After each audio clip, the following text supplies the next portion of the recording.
Hola.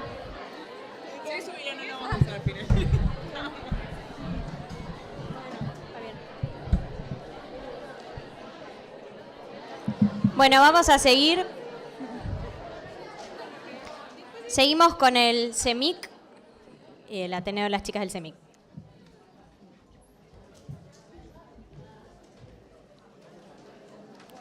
Hola, buen día. Nosotras somos Florencia, Mercedes, Natalín y Natalín. No, Rocío y Natalín, residentes de segundo año del Hospital CEMIC, y hoy le vamos a hablar de leucemia mieloblástica aguda, importancia pronóstico de las mutaciones en el gen FLT3. A modo de resumen, vamos a comenzar con una breve introducción de leucemia mieloblástica aguda, luego vamos a clasificarla.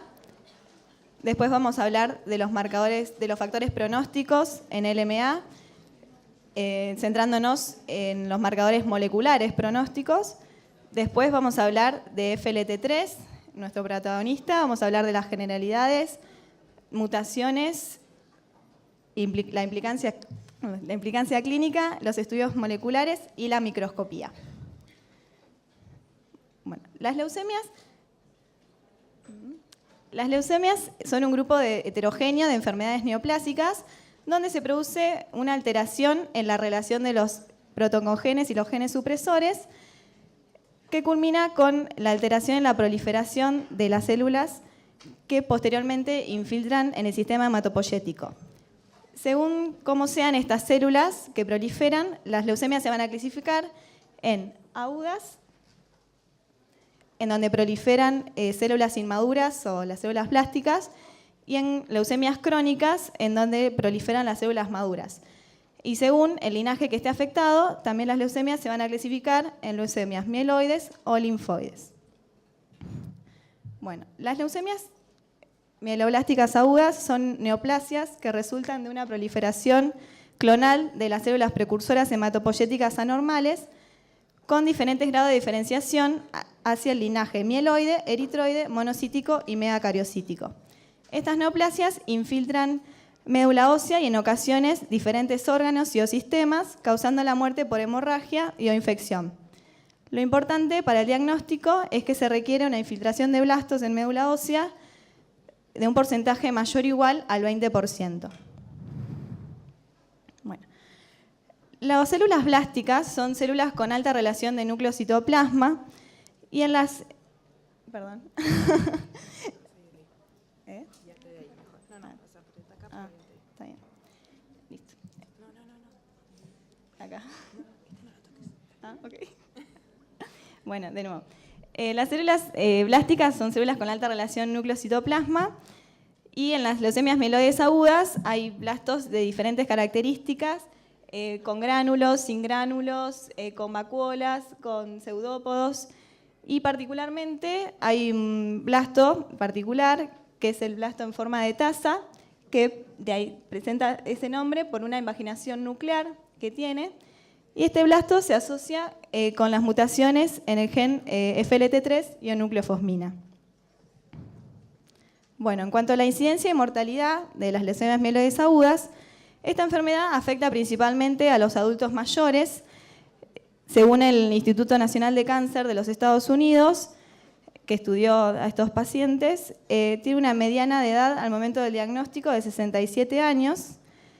Y en este estudio también se estudiaron distintas poblaciones de distintos sexos, distintas etnias, y se vio que en todos los casos es más frecuente en hombres que en mujeres. La LMA representa el 1,2% de todos los casos nuevos de cáncer en los Estados Unidos y según este estudio, cada 100.000 habitantes se diagnostican 4 casos nuevos de pacientes con LMA y se producen cada 100.000 habitantes un número de muertes aproximado de 3 cada 100.000. Y en cuanto a la supervivencia, presenta a los 5 años una supervivencia del 26%, por ende, antes de los 5 años, el 74% de los pacientes muere.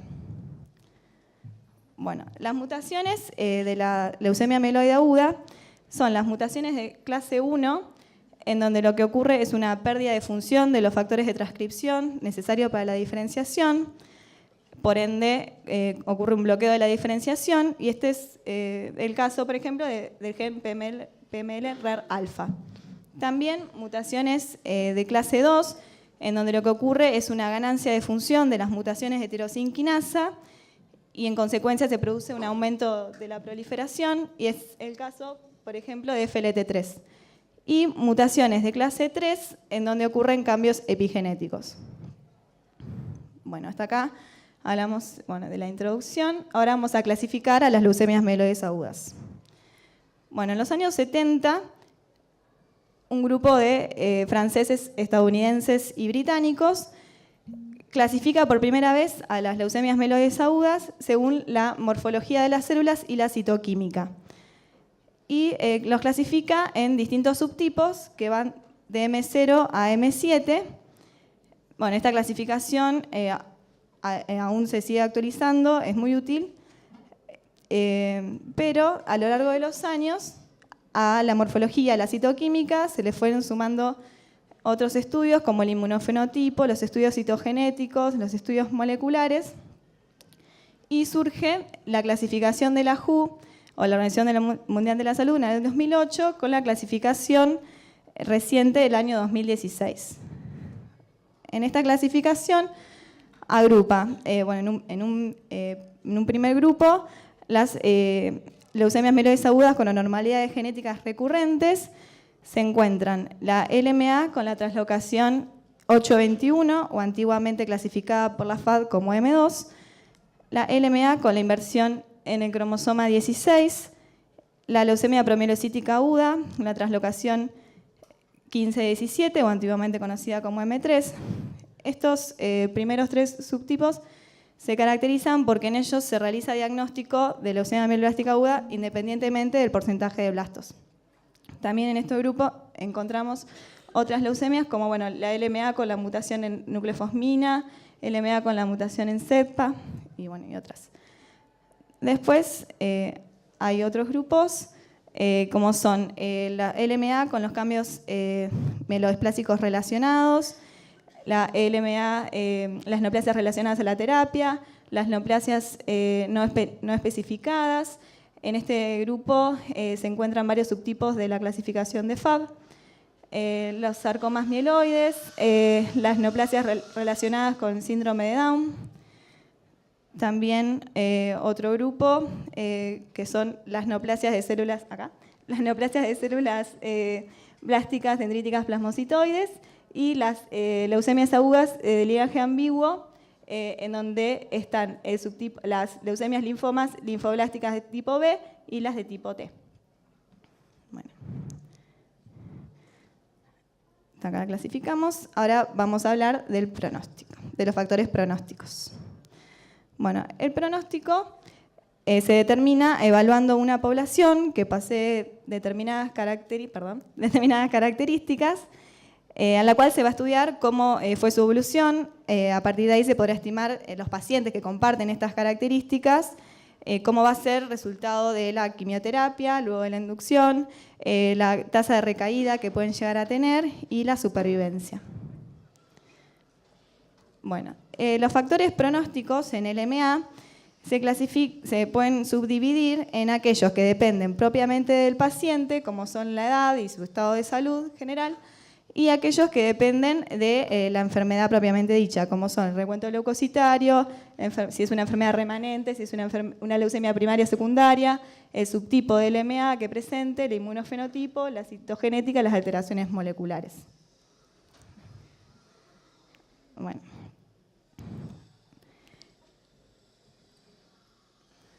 Bueno, la clasificación,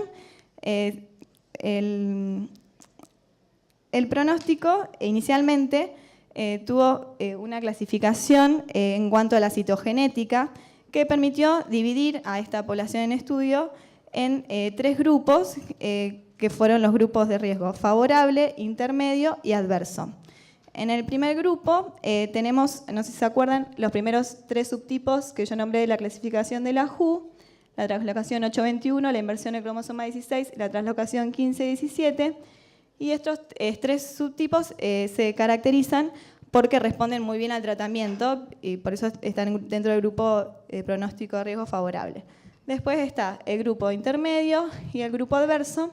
En este grupo podemos destacar a las monosomías necromosoma 5 y necromosoma 7, que se sabe que responden mal al tratamiento.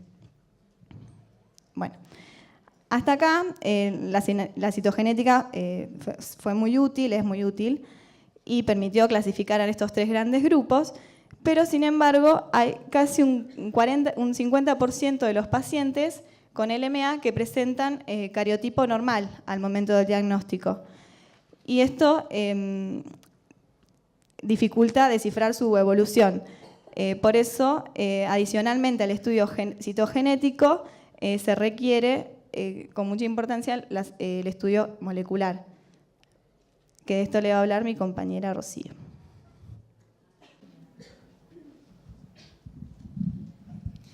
Bueno, a lo largo de los años se fueron estudiando estas mutaciones. Hay distintos trabajos que iban evaluando, de acuerdo a las mutaciones que estos pacientes tenían, cuál era su evolución. Y a partir de ahí se comenzó a definir pronósticos.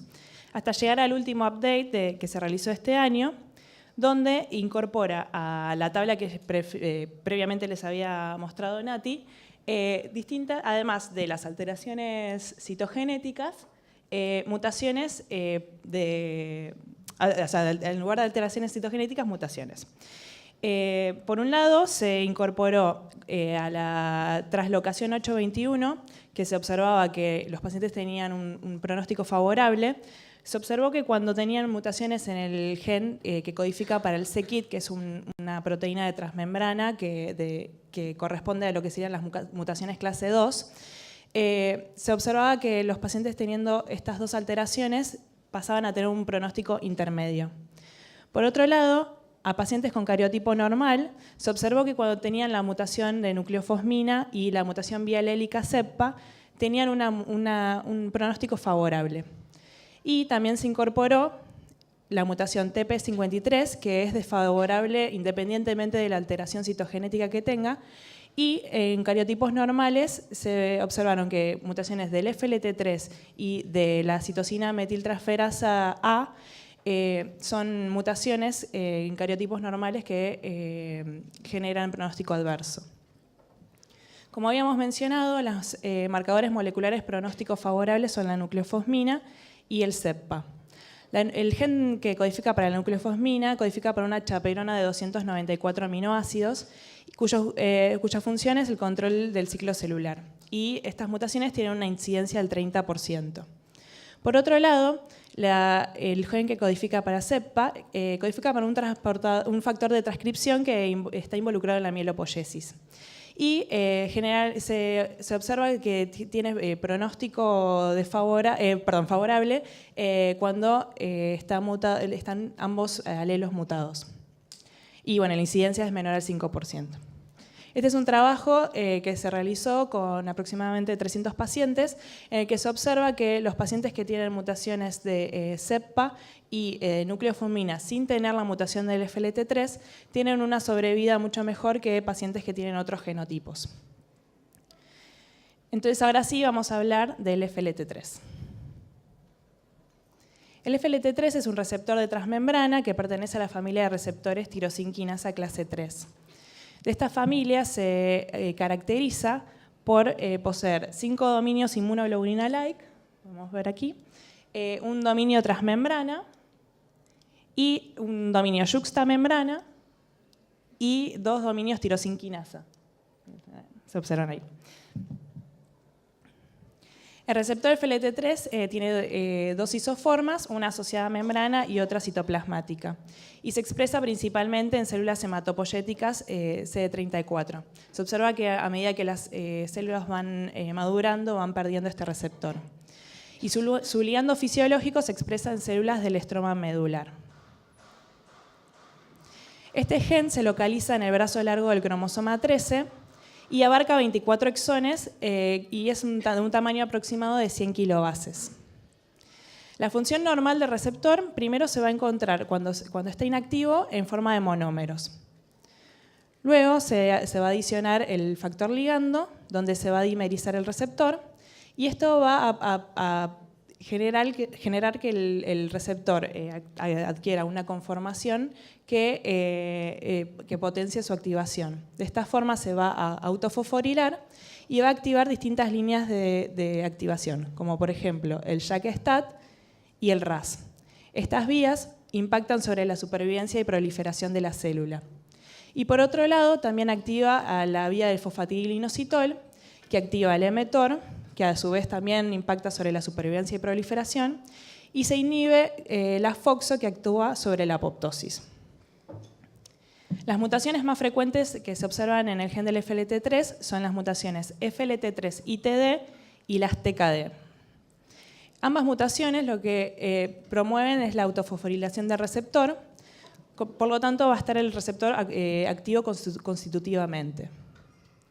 ¿Qué quiere decir esto? Que cuando el receptor esté mutado, en ausencia del ligando, va a estar constitutivamente activando todas estas líneas de activación que les había comentado.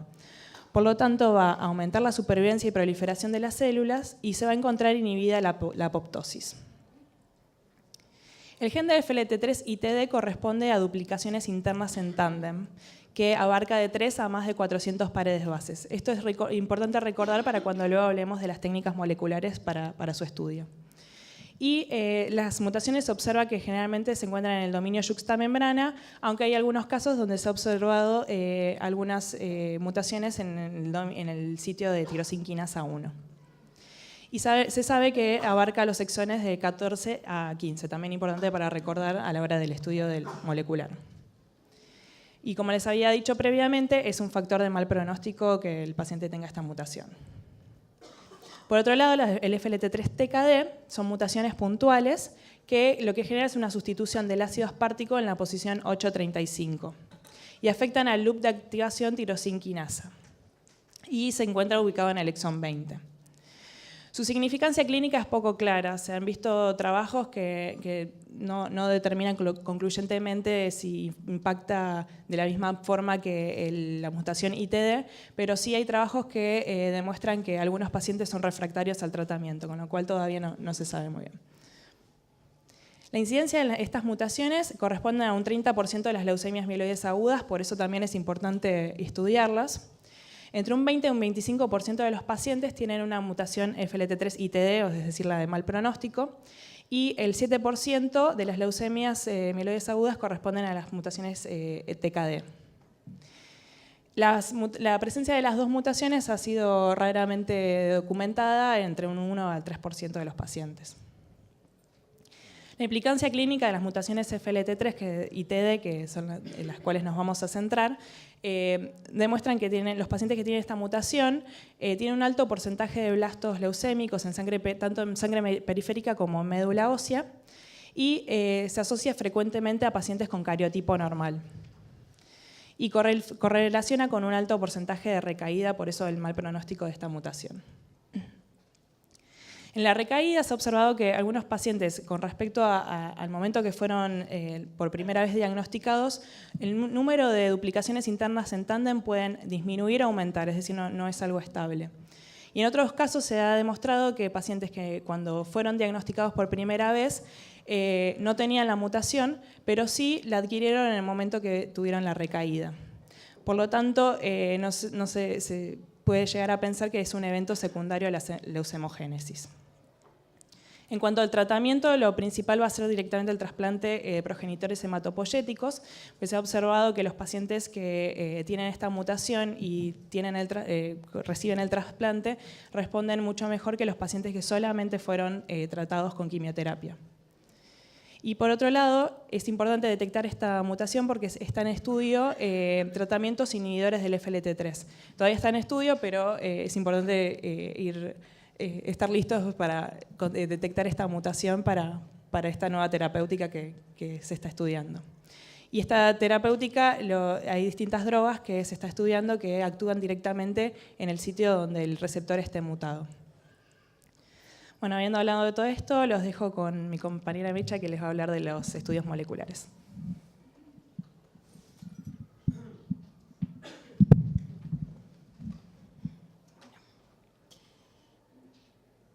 Los estudios moleculares del gen FLT3 se pueden dividir en 3 grandes etapas o pasos. Lo primero que realizamos es una extracción y purificación del ADN, luego una amplificación por medio de reacción en cadena de polimerasa y por último la detección de este producto.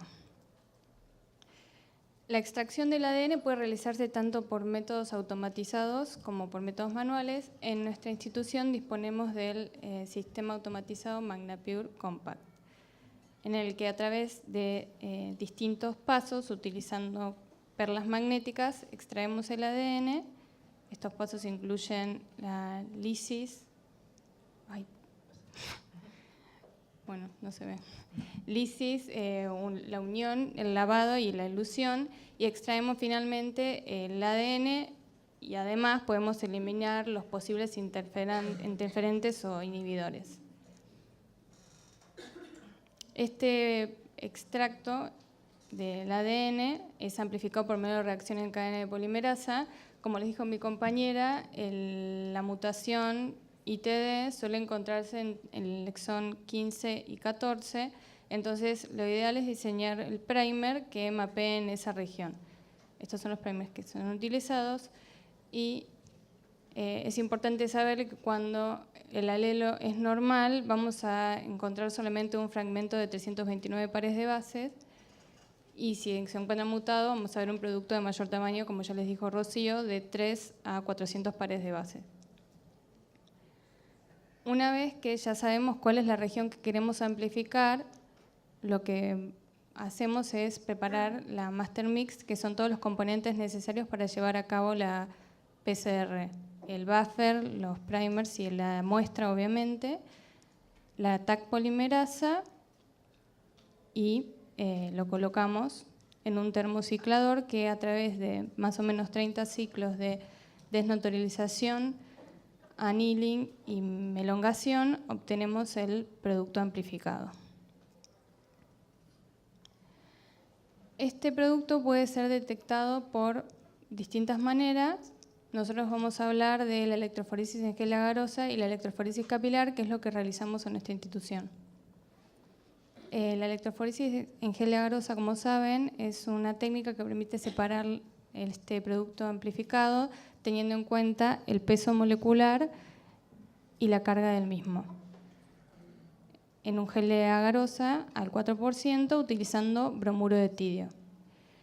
Sabemos que cuando el alelo es normal vamos a ver un solo fragmento en el gel de 329 pares de bases. Si el paciente presenta la mutación FLT3-ITD, vamos a ver un producto de mayor tamaño, o sea, una banda adicional, que puede ir de 3 a 400 pares de bases.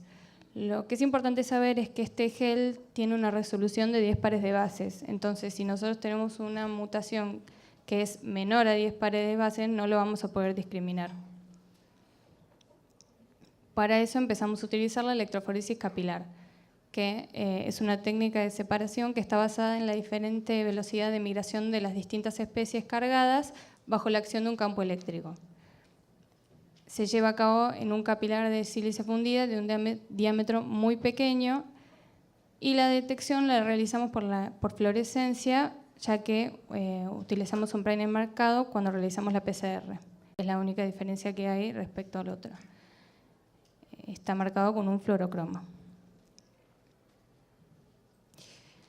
Este producto amplificado es inyectado en el equipo, que en nuestro caso es el AVI 360, y nos devuelve como resultado un electroferograma que permite revelar la cantidad de los productos y el tamaño de los mismos.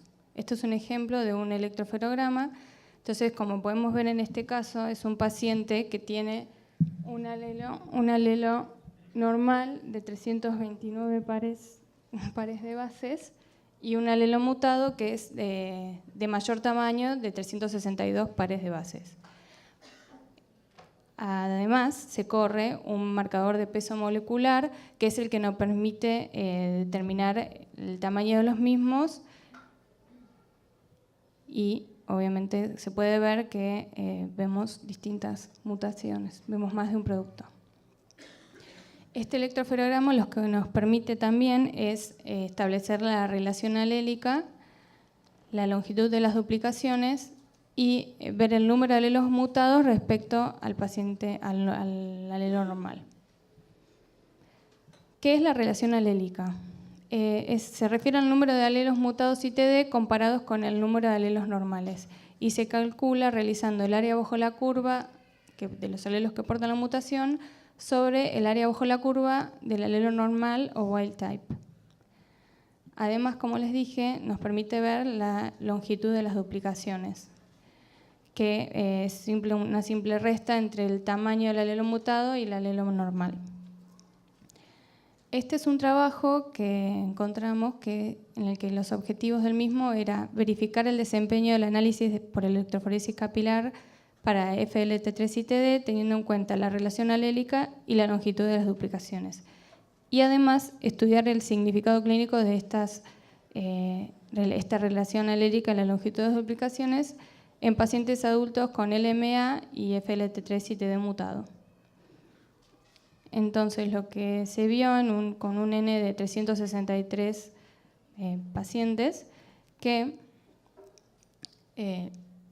lo que no está establecido, como ahora se determinó que el valor de corte para las pares de bases y la relación alélica es de 70 y de 0,5. Y se ve que, ¿cuánto? Acá, bueno, lo que vemos es que cuando las pares, o sea, cuando tienen mayor a 70 pares de bases y la relación alélica es mayor al 50% o a 0,5, los pacientes tienen peor pronóstico en términos de sobrevida global y sobrevida libre de enfermedad. Para ir terminando con esto, las ventajas de utilizar la electroforesis en escala agarosa es que es de fácil interpretación y menos costo. En cuanto a la electroforesis capilar, es un método rápido y sensible, de fácil interpretación de datos, altamente reproducible, que detecta multiclonalidad y discrimina fragmentos de un par de bases de diferencia, además de detectar las relaciones alélicas. En cuanto a la electroforesis en gel agarosa, como desventaja tiene que es laborioso, menor sensibilidad y menor resolución, ya les dije que eran 10 pares de bases, utiliza reactivos tóxicos como el bromuro de tidio y la interpretación es operador dependiente. En cuanto a la electroforesis capilar, como desventaja tiene que es costoso ya que requiere el equipo de electroforesis capilar. Ahora mi compañera Florencia les va a contar de un trabajo que hicimos en la institución comparando los dos métodos.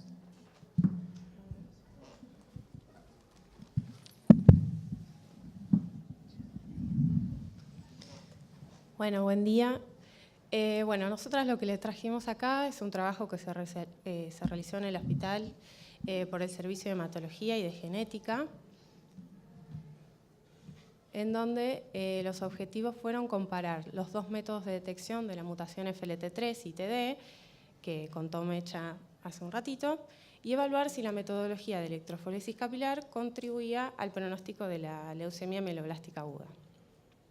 Para ello, se reprocesaron por la técnica de electroforesis capilar muestras de 68 pacientes que fueron diagnosticados con LMA primaria y secundaria y habían sido estudiados por la metodología de gel de agarosa. Las muestras que utilizaron fueron tanto de médula ósea y sangre periférica y se analizaron 59 muestras al momento de la presentación de la LMA en los pacientes y 9 al momento de la recaída. Bien, de las 68 muestras, 3 no amplificaron y se creyó que era por degradación del material genético. Por lo tanto, a estudiar fueron 65 muestras, de las cuales 50 fueron ITD negativos por ambos métodos, 12 ITD positivos por ambos métodos y 3 que fueron discordantes entre ambas metodologías, por lo cual pasamos a analizar esas 3 muestras que fueron discordantes. En el paciente 1 se pudo observar una banda intensa en la cual, luego de estudiarla por electroforesis capilar, se pudo ver que en la electroforesis capilar se encontraba el alelo wild type o normal y un clon mutado cuyas longitudes de duplicaciones eran 17 pares de base y un radio alélico de 0,05. En esto se pudo observar que la técnica de gel agarosa fue menos sensible y que nos estaba representando un falso negativo. En el paciente 2 sucedió algo muy similar, donde también se pudo observar una banda intensa, mientras que en la electroforesis capilar se pudo observar el alelo wild type o normal y 2 clones mutados, cuyas longitudes de duplicación eran 20 y 28 pares de bases respectivamente, con un radio alélico de 0,63, donde también representó un falso negativo y se pudo ver la poca sensibilidad del gel de agarosa. El paciente 3, a diferencia de los dos anteriores, se pudo observar otra banda, la cual generó dudas sobre el resultado, se lo consideró como positivo y al analizarlo por la electroforesis capilar solo se vio el alelo wild type, por lo tanto era un falso positivo. Bueno, la discusión de este trabajo fue que la electroforesis capilar para mutaciones en FLT3 mostró ser un método rápido y sensible, que emplea cantidades mínimas de muestras y de reactivos y permite la categorización de los pacientes para la implementación de una rápida terapéutica. Bueno, ya por concluir nuestro Ateneo, vamos a hablar por último de microscopía, que algo adelantó Natalina al comienzo del Ateneo, en donde en la mutación FLT3 se observaron blastos en forma de taza, que está descrito por varias bibliografías, como pueden ver. Y bueno, estos blastos se pueden definir como la presentación de una indentación nuclear que ocupa más del 25% del diámetro nuclear, y estos pueden ser hallados a partir de entre un 5 y un 10% del total de células, dependiendo de la bibliografía consultada.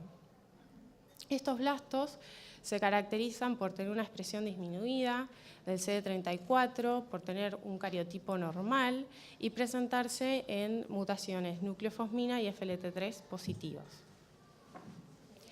Por microscopía electrónica se pudo ver que donde está la indentación nuclear había muchas organelas, entre ellas mitocondrias y lisosomas, que le daban la forma de blasto en forma de taza. Bueno, por último, nosotras les trajimos un trabajo que realizamos, que bueno, fue el objetivo del mismo, fue evaluar en forma retrospectiva la morfología de los blastos en pacientes tanto FLT3 y TD positivos como nucleofosmina positivos, realizar el recuento de blastos en forma de taza y medir el tamaño de la taza respecto al total del núcleo. Para ello se observaron frotis de sangre periférica, médula ósea y archivos fotográficos de 13 pacientes FLT3 y TD positivos y 6 pacientes nucleofosmina positivos. Se evaluó el porcentaje que ocupaban las tazas con respecto al total del núcleo mediante el software ActioVision 482. Bueno, esta diapositiva lo que muestra son imágenes de los distintos frotis que nosotras vimos, y en todos ellos podemos ver los blastos en forma de taza.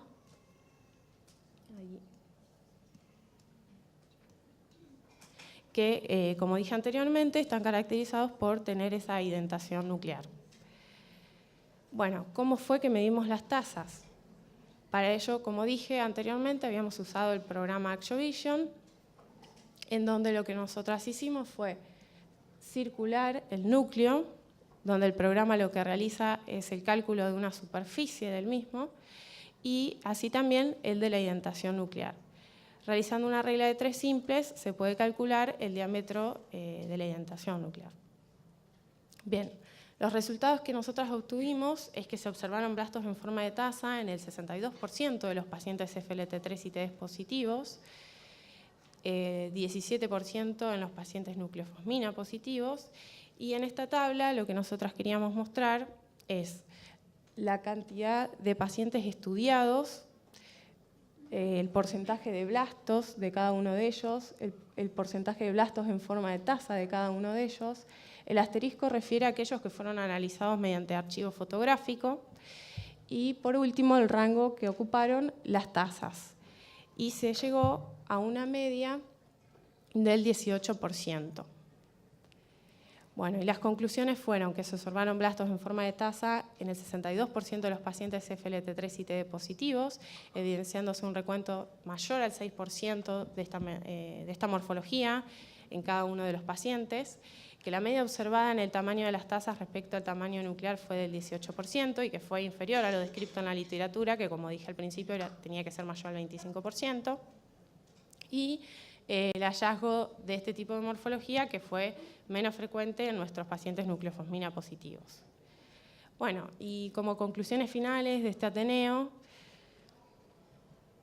podemos decir que la mutación FLT3 se presenta en 1/3 de las leucemias mieloblásticas agudas y es considerada de mal pronóstico, que se asocia con una morfología de blastos en forma de taza, principalmente en la mutación FLT3 y TD, que la técnica de electroforesis capilar permite detectar multiclonalidad, además de relaciones alélicas, y presenta una mayor sensibilidad frente a la técnica de gel de agarosa. Y desde el laboratorio la detección de mutaciones en FLT3 contribuye en forma significativa al pronóstico para la implementación de una rápida terapéutica. Bueno, la bibliografía que consultamos. Y bueno, agradecemos al Servicio de Hematología, a Romina Cabrerizo, al Servicio de Genética, a Patricia Gargallo, y al Servicio de Virología, a Vanessa Romano, que se ocupó de toda la parte de biología molecular, a nuestros compañeros residentes y a nuestra jefa de residentes Soledad Zárate, al laboratorio de CEMIC por haber contribuido a este Ateneo y a todos ustedes por habernos escuchado. Muchas gracias.